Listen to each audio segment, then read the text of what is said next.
Você que tem aí na sua propriedade criação de gado, em especial aí o gado de leite, o seu rebanho, ele está com a vacinação em dia, mas e a imunização desse rebanho, como é que ela está? Vamos entender o que difere esses dois processos e a importância deles no sucesso da produção na minha conversa de agora ao vivo com a doutora em imunoparasitologia e professora de imunologia na Universidade Federal de Lavras, Ana Paula Peconic. A professora já está aqui conectada com a gente. Primeiramente, bom dia. Seja bem-vinda aqui ao canal AgroMais, tudo bem? Bom dia, Felipe. Mais uma vez, um prazer estar aqui com vocês. Satisfação nossa em recebê-la aqui mais uma vez, professora. Vamos lá, então. Primeiro, vamos falar um pouquinho sobre o conceito, professora. Qual é a diferença aí, então, entre vacinar e imunizar o rebanho bovino? Perfeito. Embora a gente muitas vezes utilize como sinônimo, né? Vacinar significa aplicar a dose da vacina no animal. E o objetivo da vacinação é a construção da imunização ativa de uma forma artificial, ou seja, a gente vai fortalecer o sistema imunológico do animal para que, quando ele entrar em contato com a infecção natural, seja uma toxina, seja um micro-organismo, ele consiga estar preparado para aquilo, produzindo uma resposta rápida e forte. Mas, embora o objetivo da vacinação seja a imunização, tem muitos fatores para a gente, de fato, ter sucesso e poder utilizar a vacinação como sinônimo de imunização. Então, para o animal, de fato, estar protegido, imunizado, nós temos características que dependem da vacina, da qualidade da vacina, do manejo dessa vacina, desde como ela foi estocada, quem que administrou a vacina, se administrou de forma correta, no período correto e principalmente características individuais do animal. Exatamente porque nós temos essas três vertentes, né? O animal, o manejo e a qualidade da vacina, nunca nós vamos ter um processo de vacinação com 100% de sucesso. Por isso que é tão importante a gente ter a melhor vacinação possível para a gente elevar a taxa de sucesso no processo de imunização. Então, o objetivo é a imunização, mas tem várias ações que dependem tanto do produtor quanto do animal para a gente ter sucesso nessa prática. Ou seja, existem outros fatores, né, que não apenas a vacinação, que precisam ser observados para garantir o sucesso da imunização, né? Existem aí fatores que influenciam nesse processo, então, antes, durante, mas também depois. Cuidados que o produtor deve tomar durante e depois da aplicação para aumentar as chances de sucesso da imunização. Então, é mais ou menos por aí, né? Exatamente. Então, por exemplo, a gente deve evitar de vacinar o animal quando ele está doente. Isso seria uma medida preventiva. A gente não pode congelar a vacina, ela tem que estar sempre na temperatura de geladeira, entre 4 a 8 graus Celsius. Depois, a gente tem que evitar o estresse do animal, né? Antigamente tinha muito grito, muita confusão no momento de aplicar a vacina. Hoje a gente sabe que quanto maior é o controle, maior é o cuidado de evitar qualquer tipo de estresse, isso tudo vai melhorando a qualidade da nossa vacina e o sucesso da imunização. Estado nutricional também imagino que pode influenciar durante esse processo, né? Precisa observar direitinho, aliar, na verdade, né, essa nutrição do animal para também garantir esse sucesso na imunização, né? Excelente colocação, Felipe. A nutrição é importantíssima, né? Porque a nutrição não corrobora não só para o sucesso da vacinação, mas para toda a condição imunológica do animal. Por quê?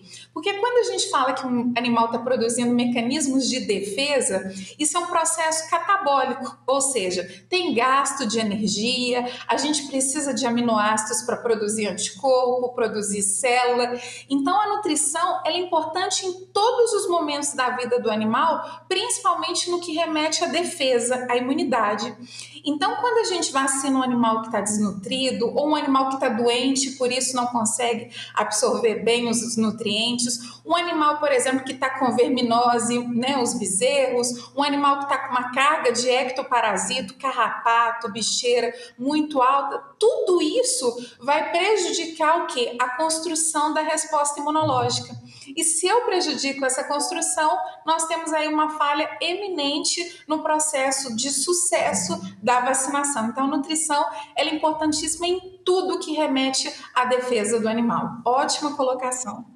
Bom, professor, a gente ouve muito falar também sobre protocolos. Na sua avaliação aí, queria saber se existe de fato um protocolo de vacinação que deve ser seguido para garantir a imunidade do rebanho, ou se é incorreto falar num protocolo único, já que cada propriedade pode ter de fato uma realidade diferente, né? Então, existe ou não um protocolo único que deve ser seguido? A gente precisa estabelecer um protocolo para cada propriedade. Então, o que não existe é uma receita de bolo. Às vezes eu tenho uma propriedade vizinha e eu falo assim, não, lá eles estão fazendo esse protocolo de vacinação, eu vou seguir exatamente os mesmos passos. Não façam isso, porque um protocolo, ele depende de características individuais de cada propriedade, desde do como é a situação epidemiológica, né, quais são as doenças, como que é o controle com ectoparasitos, como que é o controle com verminoses. Então, cada protocolo, ele tem que ser estabelecido individualmente para cada propriedade e mesmo assim esse protocolo ele nunca vai ser estático. Eu vou reavaliando as condições da minha propriedade ao longo do tempo.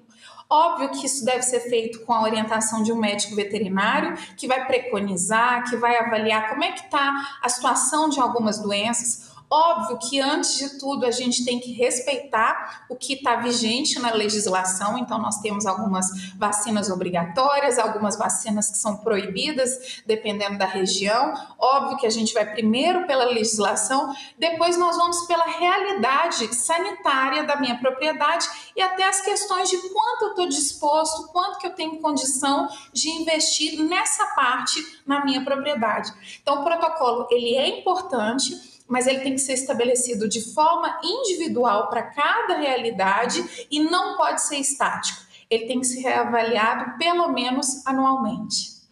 Bom, professor, e qual a importância, então, de garantir que o rebanho esteja, de fato, imunizado, não apenas vacinado? É uma garantia aí de ganho de desempenho, por exemplo, quando o gado é gado de leite, ganho de desempenho, aumento de produção, gado de corte também, melhora no desempenho, enfim, manter o rebanho, de fato, imunizado, então, garante, ali no fim das contas, maior rentabilidade, lucratividade ali para o produtor?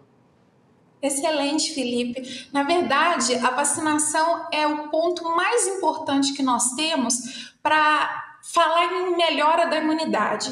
Então, quando eu tenho a imunidade estabelecida, graças ao sucesso da vacinação, significa animais que não vão a óbito, ou um número menor de animais que vão a óbito, menos animais doentes, menos perdas econômicas, por exemplo, produção de leite, menos queda na produção leiteira, se é animal de corte, melhor conversão de carne, de músculo.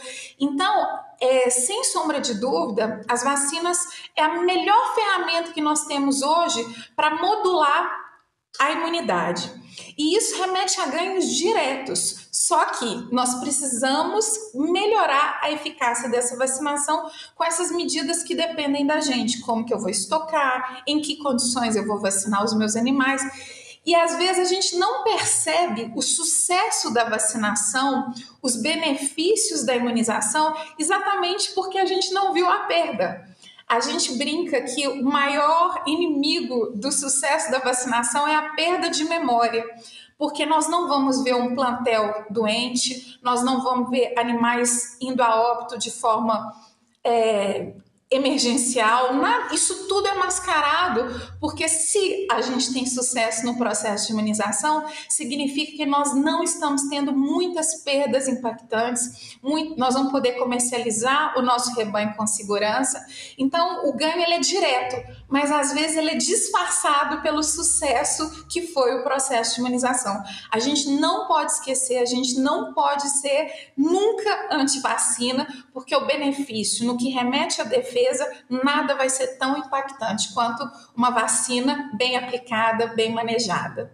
Muito bem, professora, as dicas estão dadas, então, vale só reforçar aqui para a nossa audiência, para o produtor que está nos assistindo, que é bom buscar orientação, né? Uma orientação para saber exatamente os protocolos que você deve adotar dentro da sua propriedade. Como você disse ali mais cedo, não existe uma receita de bolo, então busque sempre uma orientação profissional para poder adotar as medidas assertivas, né, professora? Exatamente, Felipe, é isso, tendo a orientação de um médico veterinário e essa ciência de que nada é estático, o sucesso do processo de vacinação, ele é muito alto. Muito obrigada mais uma vez por estar aqui, tendo a oportunidade de falar direto com o produtor. Muito obrigado, professora. Até uma próxima oportunidade por aqui, viu? Uma ótima semana. Valeu, agora são